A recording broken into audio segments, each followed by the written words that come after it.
When the age of kings began in ancient Israel, the winds carried both promise and peril. The tribes were restless, long divided by lineage and loyalty, yet yearning for unity. Saul, the first king, had fallen, his body left upon the battlefield of Gilboa, his dynasty broken. And into this fracture stepped a new leader, one anointed not by birthright, but by divine calling. David, the shepherd from Bethlehem. Yet even divine callings require human hands to shape destiny. David's reign, though blessed, was born in blood and rebellion. And beside him from the beginning stood a man of steel and silence, Joab, son of Zeruiah, David's sister. His loyalty was bound by kinship, his skill forged in the fires of war.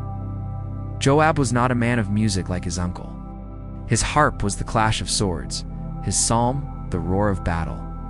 When Saul's death left Israel divided between north and south, Joab commanded David's forces in the south, while Abner, Saul's general, led the armies of the north under Ishbosheth. The two armies met at the pool of Gibeon, a still mirror that reflected a nation torn in two.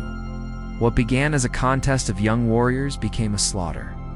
And in that chaos, Joab's brother, Asahel, swift, daring, and reckless, chased Abner beyond reason.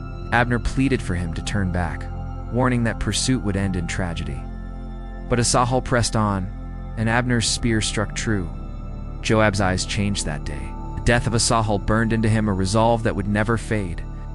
When the war ended and Abner sought peace with David, Joab saw not reconciliation, but unfinished vengeance. He waited until the time was right, lured Abner aside as if to speak in private, struck him down at the gate of Hebron, the very city of refuge where blood was forbidden to be spilled. It was an act both personal and political. Justice for his brother, yet a crime against the king's will. David's lament was public and profound. He declared his innocence, fasting and commanding all Israel to mourn Abner.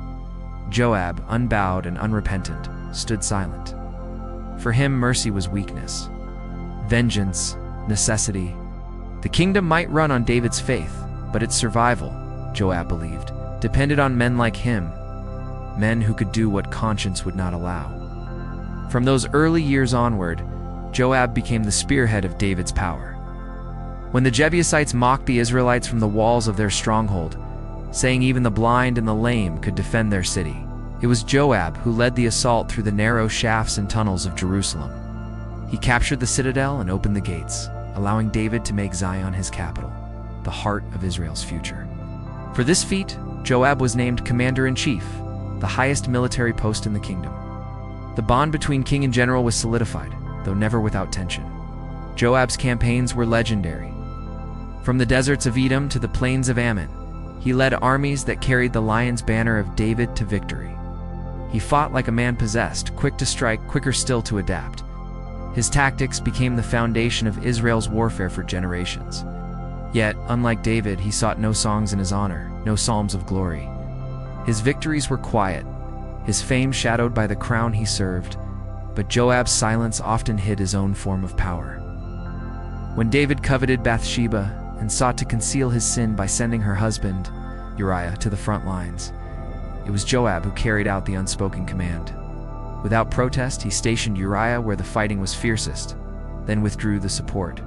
The man fell, and Joab sent word to David with pragmatic calm. He neither condemned nor condoned, he simply obeyed. Yet one cannot help but wonder what passed through his mind in that moment. Did he judge the king for this deceit? Or did he, a man of action, see it as another necessary cruelty in the name of rule? David's power grew, but so did the shadows in his house. The peace that Joab had carved with steel began to unravel from within. Among David's sons rose Absalom, handsome, ambitious, and cunning. His charms swayed the hearts of the people. His whispers turned loyalty into doubt. When Absalom rebelled and crowned himself in Hebron, Joab once again became David's sword. He marched under the banner of a weary king, his tactics precise, his mind focused on victory. But David, torn by love for his son, pleaded, "Deal gently for my sake," with the young man Absalom, to Joab. This was folly, sentiment that endangered the realm. When Absalom was caught by his hair in the branches of an oak, suspended between heaven and earth, Joab did not hesitate. He drove 3 spears through his heart, ending the rebellion, and with it the king's paternal hope. David's grief was boundless. He wept as though the walls of Jerusalem could not contain his sorrow. "O Absalom, my son," he cried, a lament that echoed across the ages. Joab entered that chamber of mourning not with pity but with fury. He rebuked the king for shaming those who had fought for him, demanding he face his people and be their leader once more. His words were harsh, but they saved the throne. Joab's heart was a fortress. There was no room for weakness inside its walls. Yet strength without humility sows the seeds of downfall. As time passed, Joab's defiance grew. When David replaced him temporarily with a Mesa, perhaps to heal old divisions, Joab met his cousin on the road and greeted him with a kiss, then struck him in the belly with a hidden dagger. Another rival removed, another sign added to his record. By now, Joab's hands carried the blood of friends and foes alike. He was indispensable and intolerable, feared and necessary, the paradox of every strong kingdom. Then came the final turning of the wheel. David, frail and nearing death, named Solomon, Bathsheba's son, as his heir. But Joab, ever calculating, aligned himself with Adonijah, another of David's sons, older and seemingly more fitting for the throne. Perhaps Joab believed he was preserving the old order, or perhaps he sought to shape the future once more from behind the curtain of power. But the age of the warrior was ending, and the age of wisdom was dawning. When Solomon took the throne, the new king remembered the blood that cried from the ground, Abner's, Ames's, and others slain by Joab's hand. The reckoning came swiftly. Realizing his fate, Joab fled to the sacred tabernacle and grasped the horns of the altar, invoking sanctuary. But Solomon's justice was absolute. He sent Benaiah, son of Jehoiada, to carry out the sentence. There, beside the altar of the Lord, Joab met the end he had long escaped. His body fell upon the very threshold of mercy, slain not on the field of battle, but in the silence of divine judgment. Thus ended the life of Israel's greatest commander, the man who had built a kingdom and broken its peace, who served his king with both devotion and defiance. History would not forget him. The chroniclers wrote his name beside David's, his deeds beside the Psalms of victory. Yet where David's story soared on wings of faith and repentance, Joab's tale marched upon the earth, grounded, grim, unrelenting. In many ways, Joab personified the paradox of power. He was the sword that defended the anointed king, yet also the edge that drew too much blood. He believed in the strength of action over the fragility of compassion. To him, righteousness was measured not in prayer, but in survival. And though the scriptures condemn his violence, they also preserve his courage. For without Joab, David's throne might have fallen to dust long before Solomon ever ruled. Through Joab, the ancient chroniclers reveal the tension at the heart of human rule between mercy and justice, faith and pragmatism, divine purpose and mortal necessity.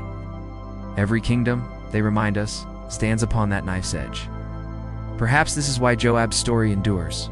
He is not a villain carved in shadow, nor a hero bathed in light.